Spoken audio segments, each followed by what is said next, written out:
안녕하세요. 워킹 슈퍼맘스 이수지입니다. 어느새 가을이 되었네요. 요즘 참 바쁘게 지냈습니다. 이제 개학을 하면서 아이들이 학교로 돌아가게 되니까 그 짐도 챙겨줘야 되고 또 둘째 같은 경우는 기숙사에서 빼낸 짐을 그때 집으로 다 가져왔었거든요. 그래서 그 짐 갖다 주느라고 같이 올라갔다 오고 또 막내는 기숙사가 없어서 또 방 구해주고 또 거기에 필요한 것들 챙겨주고 그러다 보니까 정말 주말도 너무 바쁘고 또 주중에는 저희 하는 비즈니스에 또 새로운 제품도 론칭하고 그러다 보니 정말 정신없게 보내게 되었어요. 저는 참 이 순간을 기다려 왔다고 자부했거든요. 아이들이 다 떠나고 이제 좀 편안하고 피스풀하고 자유로운 그런 거를 만끽하고 싶었는데 아이들이 다 떠나고 나니까 확실히 집안 일거리도 줄고 좋은 면은 참 많아요. 그렇게 뭐 섭섭하거나 아이들이 떠나서 빈둥지 증후군 같은 그런 거는 전혀 느끼지 않고 있습니다. 다만 아이들은 언제까지나 부모에게 또 늘 근심거리고 또 걱정이 되고 하니까 잘 지내고 있는지 또 뭐 컨디션이 안 좋아서 목소리가 안 좋거나 그럴 때는 또 걱정을 하게 되고 뭐 필요한 것이 없나 늘 염려하고 관심을 갖게 되죠. 아이들이 다 떠나고 난 이후에 시간을 좀 더 어떻게 알차게 보낼까 제가 오래전서부터 생각을 했었는데 그 중에 한 가지가 이제 책을 좀 제대로 읽자 그런 생각이었거든요.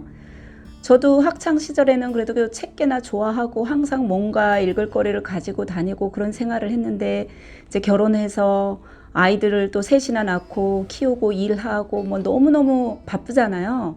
그렇게 살다 보니까 아이들이 어느 정도 크고 또 시간이 날 때 이제 책을 좀 보려고 했더니 어느새 제가 책을 읽지 못하는 사람이 되어버린 거예요. 집중이 안 되더라고요. 자꾸 일거리 먼저 찾게 되고 조금 하다가 뭔가 다른 일 하게 되고 그래서 와 내가 이렇게 변했구나.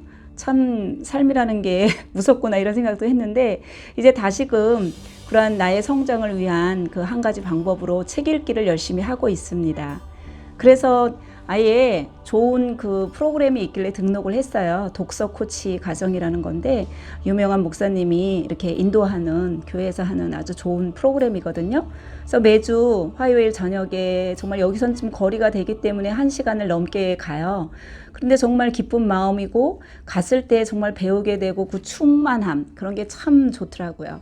그래서 거기에서는 좀 더 체계적으로 책을 읽을 수 있는 거 좋은 책들도 소개도 해주고 또 저희가 매주 그 목사님이 리뷰해주는 그런 걸 통해서 좀 더 지식적인 것도 얻고 또 거기에 오랫동안 그러한 과정들을 하시는 분들이 매주 자신이 참 이렇게 좋았던 책 정말 같이 나누고 싶은 책들을 그런 책 리뷰도 해주게 돼요. 그러면 정말 주옥 같은 책들이 많더라고요. 나도 정말 저 책들을 언제 다 볼까 이런 생각을 하면서 참가하고 있는데 지금은 뭐 겨우겨우 그 참석하고 숙제하고 또 그러한 마음가짐을 가지고 좀 생활에 적용하려고 하는 그런 수준이라고 할 수 있죠. 그 독서 코치 과정을 통해서 정말 좋은 책을 접하면서 참 아쉽게 느끼는 게 내가 좀 더 30대, 뭐 40대 아이들 아직 제 품 안에서 길러야 하는 그때 정말 바쁘고 열심히 살았지만 정말 시간을 내서 내가 이런 책들도 좀 보면서 내 삶에 적용을 했더라면 참 실수를 많이 줄이지 않았을까 이런 아쉬움이 참 많이 들어요. 특히 요즘 제가 지금 그 독서 코치 과정에서 읽고 있는 책이 성공하는 사람들의 7가지 습관이라는 책이거든요. 그 책을 보면 정말 제 일에도 적용할 수 있고 아이들과의 관계에도 적용할 수 있고 정말 너무너무 좋은 내용들이 많아요. 그 중에 제가 또 한 가지 기억나는 거를 좀 쉐어하자면 그 책에 내어놓은 분 중에 프랭클이라는 유대계 의사가 있어요. 정말 그 2차 대전 때 나치 수용소에서 정말 그 인간적인 모든 모멸감을 느끼며 발가벗겨진 채 고문을 당하고 자기의 모든 가족들이 하나씩 죽어가는 것을 보게 되는 그런 아주 끔찍한 상황에 처하게 되거든요. 그래서 그 안에서 정말 그런 고통스러운 시간을 겪을 때 이분이 점점 어떤 이론을 구체화하기 시작을 해요.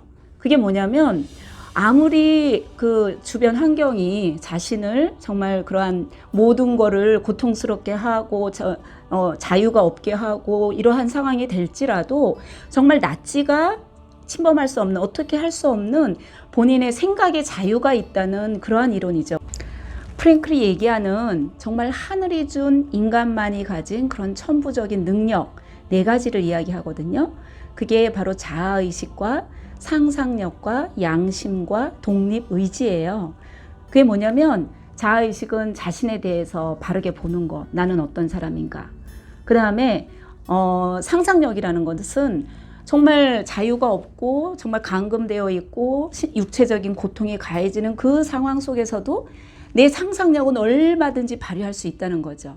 그래서 프랭클이 거기서 상상했던 것은 정말 이 감옥을 벗어나서 자기가 어떤 학생들에게 이 이론을 구체화해서 학생들에게 가르치는 그 대학 강당에서 학생들을 가르치는 그 모습을 끊임없이 상상을 해요. 끊임없이 상상을 하면서 점점 자신이 자유로워지는 것을 느끼고 정말 그 안에서, 감옥 안에서 정말 삶의 의지가 더 강해지고요. 그러면서 그게 주변에도 영향력을 미치게 되고 정말 그분의 상상력대로 이분은 그러한 이론을 굉장히 체계화하면서 많은 영향력을 미치게 됐거든요. 그리고 독립의지라는 거는 뭐냐면 우리가 알고 있는 실험 중에 파블로의 개라는 그 실험 아실 거예요. 먹이를 주기 전에 댕댕댕 그래 종소리를 울리고 먹이를 주죠. 매번 먹이를 줄 때마다 종소리를 울리니까 개는 종소리만 나도 벌써 침을 흘려요. 그게 동물적인 반응이에요. 그런데 사람은 다르다는 거죠. 어떤 자극이 올 때에 사람은 이 독립의지가 있기 때문에 잠깐 멈춰서 내가 이때 어떠한 반응을 할 것인가. 정말 이게 감정적인 반응으로 막 끌어오르는 어떤 분노나 어떤 이런 걸 절제하지 못하고 막 이렇게 반응을 할 건지 아니면 정말 이 힘든 상황에서 내가 어떻게 반응을 해서 이게 나한테 도움이 되게끔 반응을 할 것인지 사람은 그것을 선택할 수 있는 독립의지가 있다는 거예요. 제가 왜 이렇게 장황하게 책 소개를 하면서 이 얘기를 했냐면요. 아이들을 키울 때 정말 그런 상황들이 많아요. 특히 사춘기를 거치게 되는 아이들은 정말 어떻게 할 수가 없죠. 질풍노도의 시기라고도 하잖아요.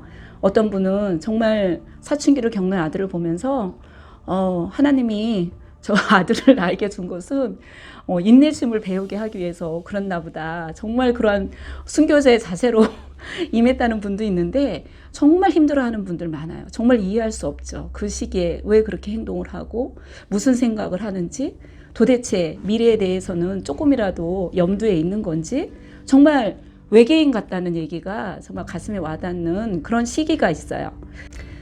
저희 아이들 같은 경우도 겉으로 볼 때는 정말 뭐 자기 일 똑부러지게 하고 열심히 하고 부모한테 이렇게 뭐 속 썩이는 일 없었을 것 같잖아요.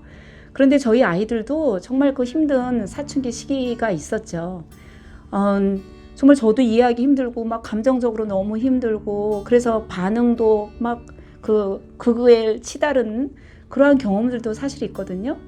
또 큰애 같은 경우 지난번 영상을 보셨는지 모르지만 얼마나 똑부러지고 뭐 모든 일을 다 알아서 잘할 것 같죠. 근데 지금도 가끔 보면 속이 터지고 정말 부딪힐 때가 있고 그런 과정들이 있어요. 그런데 제가 이 책을 보면서 배우게 됐던 게 내가 정말 그러한 상황에 저는 사실 좀 감정적으로 많이 이렇게 반응을 했어요. 그러한 정말 그 어떤 그런 상황에 대해서 아이들과 갈등이 있을 때는 감정이 먼저 앞서는 거예요. 그래서 지금 되돌아볼 때 참 후회되는 게 그런 감정적으로 반응하면서 서로에게 상처를 주고 막 그랬던 그러한 시간들 그게 너무 후회가 되죠. 제가 좀 더 성숙했더라면 그 상황에서 내가 좀 더 감정을 좀 컨트롤할 줄 알고 내가 그 선택을 어떻게 반응할지를 내 독립의지를 가지고 좀 더 현명하게 선택하면서 이렇게 행동했더라면 얼마나 좋았을까. 그게 지금 참 아쉬운 것 중에 하나예요. 그래서 혹시라도 이 방송을 보시면서 공감하시는 분들 아이들이 정말 이해할 수 없고 정말 화나게 하고 그럴 때에 조금 떨어져서 생각을 하세요. 거기에 내 감정이 개입되기 시작하면 굉장히 힘들어져요. 말 그대로 좀 쿨해져야 돼요. 거기에 그거는 어떻게 보면은 나의 감정을 보호하는 그러한 역할도 하지만 그게 서로의 관계를 더 악화시키지 않는 그러한 현명한 선택이 될 수 있거든요. 그래서 제가 그 책 리뷰하면서 배운 것 중에 하나가 정말 그러한 상황이 됐을 때 잠깐 멈추래요. 그걸 자꾸 연습하면 된다고 합니다. 정말 잠깐 멈추면서 내가 어떤 선택을 할 것인가. 그 목사님 얘기는 감정적인 반응을 하는 건 개반응이래요. 개반응. 그래서 인간은 그런 개반응을 하는 게 아니라 정말 독립의지를 발휘해서 현명하게 이렇게 반응을 하고 그 관계를 서로가 윈윈이 되는 관계로 이렇게 만들어 가야 된다고 그런 얘기를 했거든요. 그래서 저는 지금 좀 아쉬운 감이 있지만 지금부터라도 아이들 또 지금도 가끔씩 그런 갈등 상황과 힘든 상황들이 있잖아요. 그럴 때 좀 제가 배운 거를 적용해 보려고 노력을 합니다. 조금씩 해보니까 조금 돼요. 근데 물론 끊임없이 그거를 더 개발하고 발전시켜 나가겠지만 그거를 아는 거는 좀 차이가 나더라고요. 그래서 지금 한참 사춘기에 그러한 질풍노도의 시기를 겪는 자녀들을 옆에서 지켜보며 스트러글링하는 그런 엄마들 힘내시고요. 그리고 보면 그런 아이들이 결국은 또 돌아와요. 다 돌아오죠. 그게 좀 생각보다 좀 길어질 수도 있고 정말 지치고 힘들 때도 있지만 그 아이들은 정말 부모의 끊임없는 그런 사랑 표현과 기다려주는 걸 통해서 또 돌아오면서 자신의 앞날을 또 잘 준비해가는 그런 때가 오더라고요. 그래서 힘내시고 같이 공감하면서 성장하는 그러한 가을이 됐으면 좋겠습니다. 많이 힘내시고요. 좋아요, 구독 버튼도 부탁드립니다.